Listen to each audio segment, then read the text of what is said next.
dari dulu tuh gue emang pengen banget punya karakter antagonis ya. Sempat ada satu karakter yang mendekati sih, cuman itu masih apa ya, sebenarnya masih baik banget gitu karakternya. Gue pengen banget tuh antagonis tuh yang jahat gitu, jahat banget tanpa ada alasan kalau gue harus jahat gitu. Nah, akhirnya dapatlah Bayi Ajaib. Cuman gue juga pengen karakternya itu bukan cuma karakter yang jahat aja gitu, tapi pengen yang kayak, kan biasanya kalau orang jahat tuh cenderung sangar, atau itu kan yang paling gampang orang tahu gitu ya, sangar, terus pokoknya kesannya tuh ngacak-ngacak, berantakan, terus kayak itulah, jelek lah pokoknya gitu. Tapi gue pengen buat ini tuh seperti itu, orang biasa aja, baik banget kelihatannya gitu, tapi dia tuh halus, soft gitu. Kalau ngomong tuh takut, nggak ngeliat muka, masih kayak gitu loh.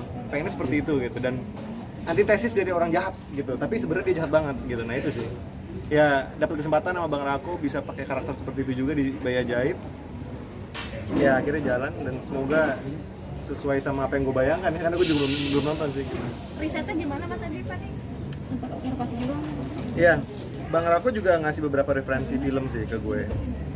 Dan gue juga nonton beberapa film juga yang menurut gue cocok buat karakter Dorman gitu ya. Dan gue pengen apa ya, gue pengen punya pengalaman tuh di karakter yang orang tuh ngeliat gue tuh udah kayak gitu loh. Itu doang sih sebenarnya, sesimpel itu gitu. Tapi banyak prosesnya kan yang harus kita jalanin buat sampai orang ke titik itu gitu. Ya semoga di Dorman sampai situ gitu.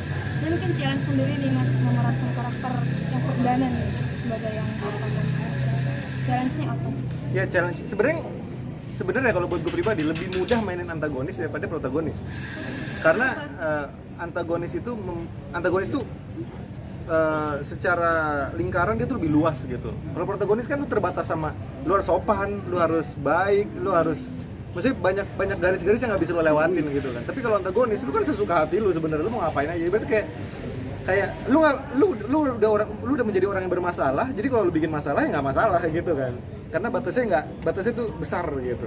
Itu sih. Jadi secara proses lebih ngegampangin gua, cuman lebih memberatkan gua dari segi kreativitas. Karena antagonis itu jangan sampai jadi antagonis yang seperti itu aja gitu kan. Itu yang berat buat gua. Kreativitas gua tuh dipakai walaupun lingkarannya lebih besar, kreativitas gua harus lebih besar. Tapi tetap ada harus garis yang gua jaga gitu sih. Kalau di rumah sendiri juga mendalami gak sih, kayak minta musik peran gue antagonis nih, jadi sampai ke bawah sama di rumah juga gitu? Gue nggak tahu ya, kalau gue sih nggak men-setup itu gue harus jadi orang jahat di rumah, antagonis di rumah, enggak sih. Cuman mungkin udah syuting, pulang ke rumah gitu ya, mungkin istri gue ngeliat gue tuh apaan sih, nyebelin banget ya orang gitu kali ya. Cuman gue sih nggak ya, jadi gue nggak tahu sebenarnya. Tapi sih nggak ngomong apapun soal itu Mas Adi? Ada beberapa kali yang emang jadi perdebatan sih, kayak yang apaan sih kok nyebelin banget itu loh, maksudnya kayak yang kok gini sih, yang kok gitu sih gitu loh. Gue lagi syuting yang udah deh gitu. Tapi mengerti gak sih istri mungkin?